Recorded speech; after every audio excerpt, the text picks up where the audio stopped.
Hello guys, मेरा नाम है रवि और स्टडी ग्लो में आपका बहुत बहुत स्वागत है। दोस्तों, आज हम बात करेंगे किताब के बारे में जिसका नाम है the code of the extraordinary mind के बारे में, जिसको लिखा है विसेन लखानी है। विसेन लखानी कौन है? माइंड वैली के फाउंडर हैं।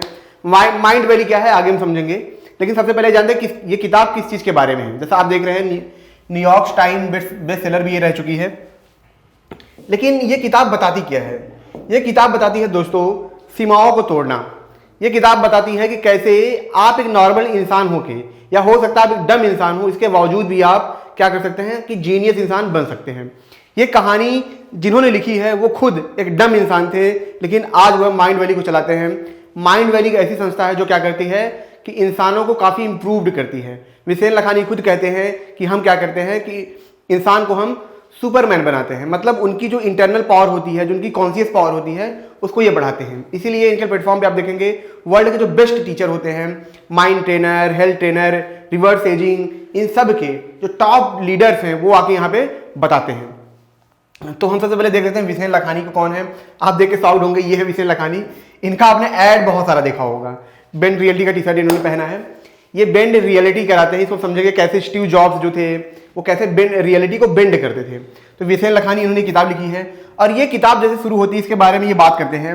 ये बात करते हैं कि मान्यताओं की। इसमें बात होती है कि जो पुरानी मान्यता है, हम क्या करते हैं कभी एक क्वेश्चन नहीं उठाते हैं।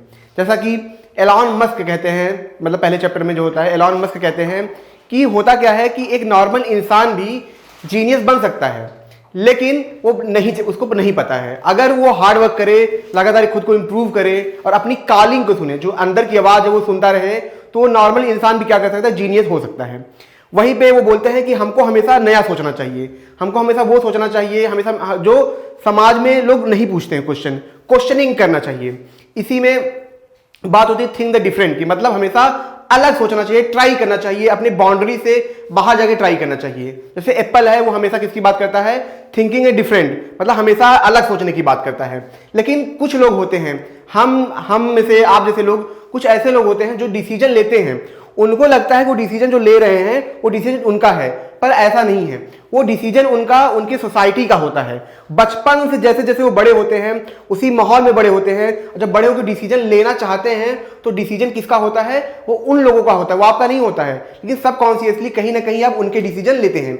जैसे कि हमको शादी करना है, हमको 30 से पहले शादी करना है, हमको लाइफ में सेटल होना है, हमको बच्चे पैदा करने हैं, मतलब हर एक चीज जो पुरानी मान्यताओं के हैं वो मानते हैं।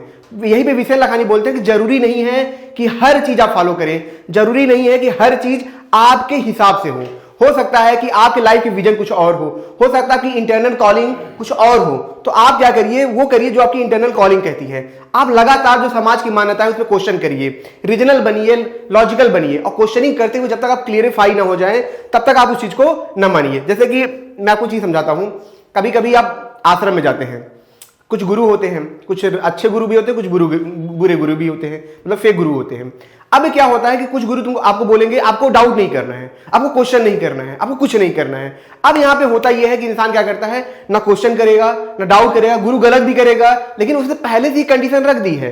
जैसे सामाजिक कंडीशन होता है, वैसे गुरु की कंडीशन है कि आप डाउट नहीं कर सकते हैं, आप क्वेश्चन नहीं कर सकते हैं, आप पूछ नहीं सकते हैं, सवाल नहीं कर सकते हैं। अब उसके बाद गुरु गलत भी करेगा तो आपको लगेगा कि गुरु जी की लीला है, गुरु जी की ये है। तो यहां पे लोग धोखा खा जाते हैं। वैसे ही हमारी रियल लाइफ में होता है। विसेन लखानी बताते हैं कि बहुत ऐसी मान्यताएं होती हैं जो जरूरी नहीं है कि आप फॉलो करें। आप उससे सवाल करेंगे तो आपको रियलिटी पता चलेगी, लेकिन डर होता है कि हम कैसे इस मान्यता को तोड़े, क्योंकि हमने तो मान लिया है कि तो हमको करना ही करना है। जैसे धर्म के बारे में बताया जाता है कि आपको वो नहीं करना है। हो सकता है कि उस टाइम के हिसाब से उन्होंने मान्यताएं बनाई हूं, लेकिन आज के टाइम के हिसाब से क्या है, वो मान्यताएं बदल गई हूं। इसमें एग्जाम्पल वो देते हुए बताते हैं कि बीफ के बारे में, ठीक है। जैसे जो विसेन लखानी मलेशिया में है, ठीक है, मलेशिया के रहने वाले हैं, तो वहां पे क्या है, तो बीफ खाया जाता है। अब वहां पे क्या होता है कि जो विसेन लखानी होते हैं, मतलब अपनी मदर से पूछते हैं कि मैं बीफ क्यों नहीं खा सकता हूं, क्योंकि जब भी ये मतलब बर्गर पे खाने जाते थे तो उसमें जो बीफ बर्गर होता था ये नहीं खाते थे। तो इनकी माँ बोलती है कि हमारे धर्म में बोला जाता है कि हम बीफ नहीं खा सकते। देखिए किताबों की बात है, मैं इसकी बात कर रहा हूं, तो हम बीफ नहीं खा सकते हैं। फिर विसेन लखानी क्या करते हैं, जाके वहां पे सर्च करते हैं, विकिपीडिया पे, एनसाइक्लोपीडिया पे जाके रिसर्च करते हैं। तब जाके उनको पता चलता है कि जो गाय होती है वो क्या थी पुराने टाइम में, काफी ज्यादा रिसोर्सफुल थी, मतलब वो दूध देती थी, गोबर देती थी, खाद देती थी, जैसे हमारी जमीन उपजाऊ होते थे, तो हर तरीके से गाय से फायदा था। तो लोगों को लगा कि अगर हम गाय को मतलब मारेंगे, खाएंगे, तो हमारा बल्कि घाटा है। इसीलिए उन्होंने गाय को क्या किया, एक तरीके से मदर मान लिया और अदर जानवर को खाने लगे, गाय को नहीं खाते थे। तो ये मान्यता थी। विसेल लखानी को पता चलता है और वो क्या करते हैं, जाके वहां पे बर्गर खाते हैं और उसके बाद उनको लगता है कि बर्गर का टेस्ट इतना अच्छा नहीं है जो वो सोच रहे थे। लेकिन इनको ये पता चला कि कोई भी चीज मानने से पहले हमको इस पे क्वेश्चन करना चाहिए। कोई भी चीज सोच, मतलब जैसे कभी कभी क्या होता है कि आप लाइफ में कुछ अलग करना चाहते हैं, अब समाज यही पे क्वेश्चन करता है, अरे ये तो हो ही नहीं सकता, अरे यार ये कैसे करोगे तुम, तो यहां भी चीजें दिक्कत होती है। तो यही बोलते हैं कि आपको लगातार चीजों में क्वेश्चन करते रहना चाहिए। जब आप लगातार क्वेश्चन करेंगे तो रियल में जो डिसीजन होंगे वो आपके डिसीजन होंगे।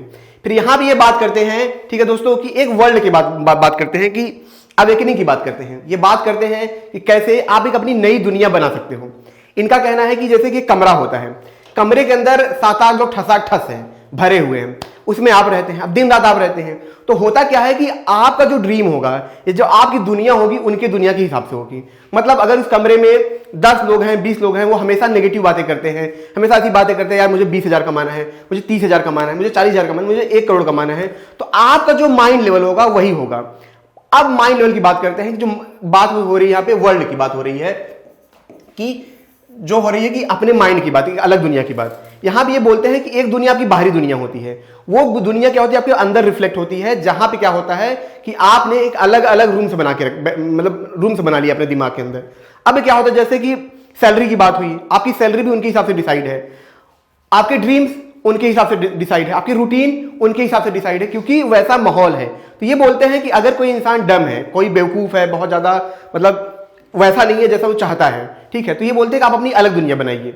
इसमें एग्जांपल ये देते हैं कि जो विसेल लखानी होते हैं, बहुत ही ज्यादा जब छोटे होते हैं वो, तो मलेशिया में होते हैं, इंडियन ऑरिजिन के होते हैं ये, लेकिन रहते हैं मलेशिया में। तो जिस स्कूल में पढ़ते रहते हैं ये, वहां पे दिक्कत ये होती है कि तो इंडियन ऑरिजिन के हैं, उस स्कूल में सारे बच्चे चाइनीज मतलब ऑरिजिन के थे, तो वहां पे दिक्कत ये थी, इनको बहुत ज्यादा बुली किया जाता था, बहुत बुली किया जाता था, एकदम परेशान हो चुके थे।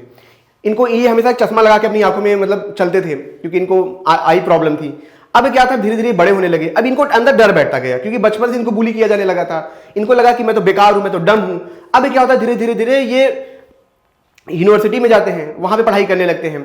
अब वहां पे एक लड़की होती है, ठीक है, अब इनको डर ये रहता है कि कैसे ये लड़की को उसको प्रपोज करे। इनको लगता था कि इनको ये लगता था कि वो इनके स्टैंडर्ड से बहुत बड़ी है, ठीक है। अब यहाँ पे होता है कि ये क्या करते हैं कि फेयरवेल पार्टी होती है, वहां भी ये क्या करते हैं, दारू पी लेते हैं, मतलब बियर पी लेते हैं, और बियर पीने के बाद ये नशे में होते हैं, जाके उसको प्रपोज कर देते हैं। अब इनको लगता है, प्रपोज करने वाला लगता है कि अब तो बहुत पिटाई होगी। फिर वो लड़की बोलती है, यार तुम कितने अच्छे हो। तब जाके इनको रियलाइज होता है कि यार मतलब जो चीज मैं अपने बारे में सोच रहा था, शायद मैं वैसा नहीं हूं, मैं जैसा हूं बहुत अच्छा हूं, मुझे अपने अच्छाइयों के बारे में सोचना चाहिए। तो वहां से क्या होता है, जो विसेल लखानी को लगता था मुझे चेंज करना चाहिए खुद को, ये क्या करते हैं, जो अपनी अच्छी चीज होती है उसको क्या करते हैं, परसीव करते हैं। यहां पे आप जैसे देख रहे हैं कि लिविंग द कल्चर स्केप, ठीक है। इसके बाद क्या होता है, अवेकनिंग होता है। यहाँ पे जो दूसरा स्टेज आता है अवेकनिंग का, कि अब जिस स्टेज में आप रह रहे थे, जिस कल्चर में आप रह रहे थे, आपको वहां पर सोचना है कि नहीं, ये क्या है कि मुझे इसको बदलना है, ठीक है, मैं ऐसा नहीं हो सकता हूं।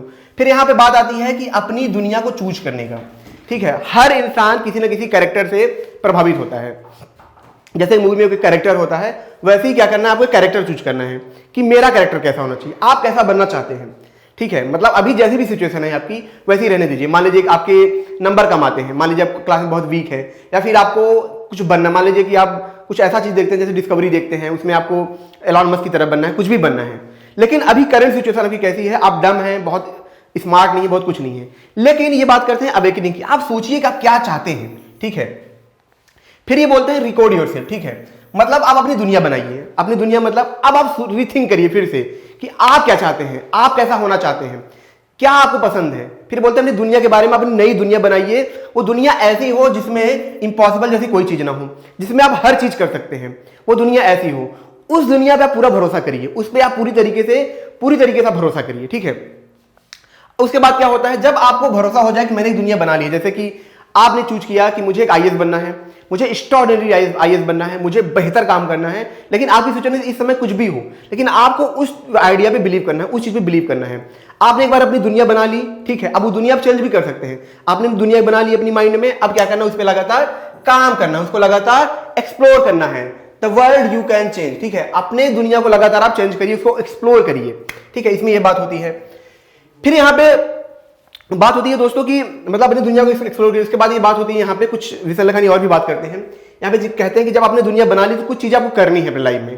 पहला क्या करना है, रिसर्च करना है। जैसे कि मान लीजिए कि आपको आईएएस बनना है, कुछ बनना है, आपने क्या किया, लगातार रिसर्च करना शुरू किया, उसके बारे में बुक पढ़ना शुरू किया, उसके बारे में नए नए इंफॉर्मेशन लेना शुरू किया, किताबें पढ़ना शुरू किया, ऑडियो बुक पढ़ना शुरू किया, ढेर सारी चीजें आपने पढ़ना शुरू कर दिया, ठीक है। जैसे आपने कोर्स ले सकते हैं आप कोई नया, जैसे हमारा कोर्स है एडिक्शन मैनेजमेंट का है, पर्सनालिटी डेवलपमेंट का है, तो आप ऐसे कहीं भी जाके आप नई नई चीजें क्या करते हैं उसके बारे में पढ़ सकते हैं। इससे क्या होगा कि जो ड्रीम है आपका उसके आपको क्लियरिटी मिलेगी लगातार।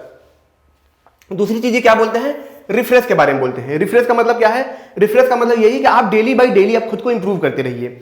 दिक्कत ये होती है, ये बताते हैं कि आपने सोच तो लिया है कि आपको जीनियस बनना है, आपको वो बनना है, लेकिन दिक्कत इसमें ये होती है कि लोगों को पता नहीं होता करें कैसे, ठीक है। दुनिया तो बना ली लेकिन आपको एक्शन लेना पड़ेगा, तो एक्शन लेने के बारे में बताते हैं कि आप खुद को क्या करिए, रिफ्रेश करिए। डेली बाय डेली नए नए आप एक्सरसाइज सीख सकते हैं, अपने बॉडी को इंप्रूव कर सकते हैं, अपनी पर्सनालिटी को इंप्रूव कर सकते हैं, अपने टी शर्ट को मतलब अच्छे कपड़े पहन सकते हैं।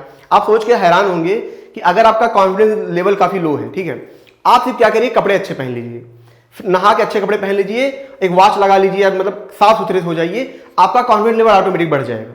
तो ये बोलते हैं कि आप डेली बाय डेली खुद को इंप्रूव करिए, मतलब जिस दिशा में आपको आगे जाना है, ठीक है, उसके बारे में आप पहले रिसर्च करिए, किताबें पढ़िए, फिर जो इन्फॉर्मेशन मिले उसको लाइफ में उतारिए, लगातार खुद को रिफ्रेश करिए। फिर क्या करिए, चेक करिए।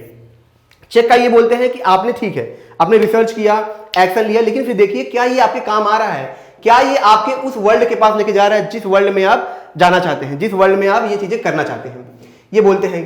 फिर इसके बाद चौथा जो आता है चैलेंज के बारे में। चैलेंज की बात इसलिए कहते हैं, ये कहते हैं कि खुद को आप चैलेंज करिए ताकि आपका जो बिलीफ सिस्टम है वो बढ़ सके। ये बोलते हैं कि दिक्कत ये होती है लोग बहुत बड़ी बड़ी चीजें करने शुरू कर देते हैं। इन्होंने बोला है कि पहले आप छोटी छोटी चीजें इंप्रूव करिए। जैसे कि आप क्या करें, बहुत ज्यादा जंक फूड खाते हैं, तो आप उस वक्त क्या करें, कसम खाइए कि मैं 1 महीने तक जंक फूड नहीं खाऊंगा, या आज नहीं खाऊंगा, ठीक है, मैं सुबह उठूंगा, मैं आज ये अनहेल्दी चीज नहीं खाऊंगा, मैं फोन कम देखूंगा, और जितनी चीजें आप करते जाइए इस पर टिक मारते जाइए, डायरी में टिक मारते जाइए। अब इससे होता यह है कि मान लीजिएगा आपने क्या किया, 30 दिन तक लगातार टिकिंग की, जब आप इस दिन उस डायरी को खोल के देखेंगे आपको लगेगा वाह आपने इतना सारा काम कर लिया, मतलब इतनी सारी चीजों को आपने क्या किया है, अपने आप से दूर किया है। वो अगर 50 होगा, 100 होगा, तो आपको जान के हैरानी होगी। डेली आप समोसे खाते हैं, डेली आप बाहर चीजें खाते हैं, हर चीज पे आप टिक करिए। आज मैंने ये नहीं किया, वाह मैंने ये नहीं किया, वाह मैंने ये नहीं किया, मैंने पिज्जा नहीं खाया, वाह मैंने हेल्दी चीज खाई, वाह। मतलब ये हर चीज आप क्या करिए, उसको लगातार चैलेंज करते रहिए, मतलब खुद को हमेशा चैलेंज करते रहिए। कुछ लोग होते हैं भैया सुबह उठ के नहा नहीं पाते हैं, ठंड लग रही है, नहाइए, ठीक है, फ्रेश होइए, तो ये क्या होगा, आपको काफी ज्यादा इंप्रूवमेंट देगा। यहां पे बात करेंगे हम बेंड रियलिटी के बारे में, जो हमने बात की थी कि रियलिटी को कैसे बेंड किया जाए, ठीक है, कैसे। ये कैरेक्टर आप देख रहे हैं, मैंने इस कैरेक्टर को जानबूझ के लिया है, नियो, मैट्रिक्स आपने मूवी देखी होगी, इसमें ये जो कैरेक्टर होता है ये क्या करता है, ये भी रियलिटी को बेंड करता है। कैसे, ये नॉर्मल इंसान होता है, मतलब एकदम बुद्धू होता है, नॉर्मल होता है, इसको पता भी नहीं होता है, लेकिन इसमें इसका जो गाइड होता है इसको इतना ज्यादा भरोसा दिला देता है, इतना ज्यादा भरोसा दिला देता है, इतना इसको बिलीव हो जाता है कि तुम ही मसीहा हो, तुम मसीहा हो। इसके बाद क्या होता है, हमने देखा होगा कि सच में मसीहा बन जाते हैं, मतलब एनलाइटेंड हो जाते हैं, लास्ट में इनको इतनी पावर आ जाती है। तो यहाँ पे बात की जाती है इस किताब में स्टीव जॉब्स के बारे में कि कैसे स्टीव जॉब्स क्या करते थे, रियलिटी को बेंड करते थे। वो कैसे, उन्होंने जब उनको एप्पल से निकाला गया तो उन्होंने और सारी कंपनियां शुरू की, और किस तरीके से उन्होंने उस रियलिटी को ही पूरी तरीके से बदल दिया। यहाँ पे बात होती है कि जिस दुनिया को आपने अपने दिमाग में बनाया है, यहाँ पे बात होती है उसकी। देखिए इसमें ये बोलते हैं कि जब आप किसी चीज को लगातार क्या करते हैं, उस पर लगातार परसीव करते हैं, उसको अपने दिमाग में रखते हैं, ठीक है, इससे क्या होता है, वो चीज ऑटोमेटिक होने लगती है। जब वो चीज आपके दिमाग से दूर जाएगी, जब वो चीज आपके माइंड से दूर जाएगी, तब क्या होगा, उसमें आपकी जो रियलिटी है कम बनेगी। लेकिन जितना ज्यादा आप उसके पास रहेंगे, जितना ज्यादा उसके पास रहेंगे, उतना ज्यादा ही क्या होगा, आपकी रियलिटी बदलती जाएगी, जितना ज्यादा उस पर आप बिलीव करेंगे। यहां पे बात करते हैं टेस्ला के बारे में, बात होती है, मैं टेस्ला की चीज बताऊंगा। वो क्या करते थे, जैसे उनको कोई चीज खोजनी है, कोई चीज रिसर्च करनी है, तो वो क्या करते थे, उन्होंने क्या किया कि वो आइडिया को, प्रॉब्लम को ले लिया दिमाग में। अब वो क्या करते थे, ऐसे बेड पे लेट जाते थे, बेड पे लेटने के बाद एक बॉल अपने हाथ में रख लेते थे और नींद में जाते थे। उस सिचुएशन में क्या होता था, बॉल जब वो नींद में जाएंगे तो बॉल उनके हाथ से निकलने लगेगी। तो ये एक ऐसा स्टेट आता है जिसमें वो ना नींद में होंगे ना पूरी तरीके से अवेयरनेस में होंगे, वो चले जाते थे एक मेडिटेशन स्टेट में, ठीक है, या फिर सबकॉन्शियस स्टेट में, जिसमें उनको फ्लैशेस आते थे। अचानक से फ्लैश आया, अचानक से फ्लैश आया। यही चीज स्टीव जॉब्स भी करते थे। स्टीव जॉब्स क्या करते थे, अपने कमरे को पूरे तरीके से खाली रखते थे, ताकि देखिए कमरे में आपके एक फूल है, आप वहां पे देखेंगे आपको दिमाग में फूल का इमेज आया, तो इसका मतलब आपका दिमाग कुछ और सोचने लगा। लेकिन जब कमरे में कुछ नहीं होगा तो जो थॉट आपने दिमाग में लेके रखा है, आपका दिमाग सिर्फ उसी के बारे में सोचेगा, उसी के बारे में सोचेगा। तो यहाँ पे वैसे ही स्टीव जॉब्स क्या करते थे, रियलिटी को बेंड करते थे, नई नई कंपनियां बनाते थे, टेस्ला भी ऐसी चीजें करते थे, नई नई चीजें बनाते थे। तो यहाँ पे बात होती है बेंड रियलिटी, कैसे जिस आइडिया पे आप बिलीव करते हैं उस पर लगातार आप एक्शन लेते रहिए, लगातार उस पर काम करते रहिए, रिफ्रेश होते रहिए, रिसर्च करते रहिए और लगातार उसको क्या करिए, परसीव करते रहिए। जिससे क्या होगा, अपने माइंड को आप क्या करेंगे, काफी ज्यादा मतलब अपनी रियलिटी को आप चेंज कर पाएंगे। फिर यहाँ पे 3 चीजें और बोलते हैं जिससे क्या होगा कि आप अपने जो गोल है उसकी तरफ आगे बढ़ पाएंगे, अपने आप को लगातार और इंप्रूव कर पाएंगे। यहाँ पे ये बोलते हैं थैंकफुल डे। ये बोलते हैं कि कुछ ना कुछ आपके दिन में ऐसा होगा जिसको आप थैंक्स बोल सकते हैं। जैसे कि आपको खाना मिला है, आपको पानी मिला है, ठीक है, आपको जीवन मिला है, घर मिला है, दोस्त मिले हैं, तो आप ग्रेटिट्यूड फील करिए। बहुत से लोगों के पास वो भी नहीं होता, तो ये बोलते हैं कि हमेशा आप लोगों के लिए थैंकफुल रहिए, जो चीजें आपको मिले उसके लिए थैंकफुल रहिए। दूसरा ये बोलते हैं माफ करना, कि लोगों को माफ करिए, इसलिए नहीं कि आपने उनको माफ किया तो उनकी भलाई है, इसलिए ताकि आपके अंदर वो नेगेटिविटी ना आए। जो तीसरी चीज बोलते हैं गिव द हैप्पीनेस। उन्होंने बोला इतनी चीजें करने के बाद जब आपके पास चीजें हैं, अब क्या करिए, आप लोगों के बारे में सोचिए, लोगों को हैप्पीनेस दीजिए, लोगों को काम मतलब लोगों के बारे में सोचिए। ये कहानी बताते हैं टेस्ला के बारे में, मतलब एलॉन मस्क के बारे में। एलॉन मस्क क्या करते हैं, उन्होंने अपनी खुशियां कभी अपने सक्सेस पे डिपेंडेंट नहीं रखी। जैसे उनके बहुत सारे फेलियर आए, बहुत सारी प्रॉब्लम्स आई, बहुत सारी चीजें आई, लेकिन वो कभी भी अपनी जो हैप्पीनेस थी, इंटरनल हैप्पीनेस थी, उन्होंने क्या किया था, कभी भी अपने बिजनेस, अपने प्रॉफिट के ऊपर नहीं रखा। वो क्या करते थे, अपनी मशीनों को बना के खुश होते थे, अपने काम को करके खुश होते थे, उनकी खुशी उस पर डिपेंडेंट थी। इसीलिए जब उनका सब कुछ हो गया, वो मतलब रेंट पे चले गए, उसके बाद उन्होंने अपने काम को नहीं छोड़ा, क्योंकि वो अपने काम को करके खुश होते थे। वो चाहते थे कि हम क्या करें, ह्यूमैनिटी को आगे लेके जाएं, एक्स्ट्रा मतलब मल्टीप्लेनेटरी क्या बनाए, उनको बनाएं। तो यहाँ पे बात हो रही है गिव द हैप्पीनेस, मतलब लोगों के बारे में आप करिए, सर्विस करिए, बिजनेस शुरू करिए तो उसमें सोचिए कि लोगों को हम क्या करें, कैसे सर्विस दे सकें। फिर यहाँ पे लास्ट बात आती है कॉलिंग के बारे में। ये बोलते हैं कि जो जीनियस है वो इसलिए जीनियस है क्योंकि उन्होंने अपनी कॉलिंग सुनी। कॉलिंग का क्या मतलब है, कोई आपका फ्रेंड आपको कॉल नहीं कर रहा, कोई गर्लफ्रेंड नहीं कर रही है, कॉलिंग का मतलब है the call of the God, मतलब भगवान का कॉल आपको आया है, मतलब जो आपकी अंतरात्मा की आवाज है, अब हम हमेशा उसको सुनिए, हमेशा उसको परसीव करिए, हमेशा उसको करते रहिए। लेकिन यहाँ पे बात आती है कि कैसे सुने। जैसे मान लीजिए कि कोई ऐसा इंसान है जिसको पता ही नहीं है कि उसकी अंतरात्मा क्या है, उसकी सोच क्या है। इसमें सिंपल सा तरीका ये है कि जब आपको डाउट हो तो जो आपको कॉलिंग आए, आप छोटे मोटे से एक्शन लीजिए। जब आप एक्शन बार बार लेंगे तो आपको एहसास हो जाएगा कि जो कॉलिंग आ रही है वो थॉट है, या अगर वो थॉट होगा तो ज्यादातर चांसेस होंगे वो चीजें गलत होंगी। अगर वो इंटरनल आवाज होगी तो ज्यादातर चांस होगा वो चीजें सही होंगी। जब अगर ये चीजें सही होने लगे तो इसका मतलब समझिए कि ये आपकी क्या है, कॉलिंग है, ठीक है। और जब चीजें गलत हो तो आप समझिए कि ये थॉट है। इससे आपको ये पता चलेगा, जब आपकी चीजें सही होने लगी तो आपको एहसास हो जाएगा कि मेरी कॉलिंग क्या है, तो आपको डिफरेंस खुद क्रिएट हो जाएगा कि जो आ रही हो थॉट है या कॉलिंग है, ठीक है। अब ये सवाल का जवाब देना थोड़ा मुश्किल हो जाता है कि ये सर कैसे जाने। आपको माँ से प्यार है, ये क्या है, आपकी क्या है, एक फीलिंग है, इंट्यूशन है। आप सोचते हैं, ठीक है, कि किसी बच्चे को माँ से प्यार होगा, आपकी माँ, आपने कभी वो प्यार नहीं मिला है, तो वो क्या है, आपकी थॉट है। ये बताया नहीं जा सकता है, ये सिर्फ एक अनुभव की बात है। तो अपनी कॉलिंग को फॉलो करिए और आप क्या बनिए, एक्स्ट्राऑर्डिनरी इंसान बनिए, अपनी नई दुनिया को बनाइए। दोस्तों छोटा सा लेक्चर था। एक चीज मैं आपको और बता दूं कि हमने क्या किया है दोस्तों, एडिक्शन मैनेजमेंट का कोर्स लॉन्च किया है, जिसमें हमने काफी ज्यादा रिसर्च की है, ठीक है। अगर आप ग्लो 25 अब यूज करेंगे तो आपको 25% एक्स्ट्रा ऑफ भी मिलेगा। इसमें हम सिर्फ आपको एडिक्शन के बारे में नहीं बताएंगे, बल्कि आपकी जो एडिक्शन है वो पूरी तरीके से निकाल के ही रहेंगे। मिलते हैं नेक्स्ट लेक्चर में। Thank you so much.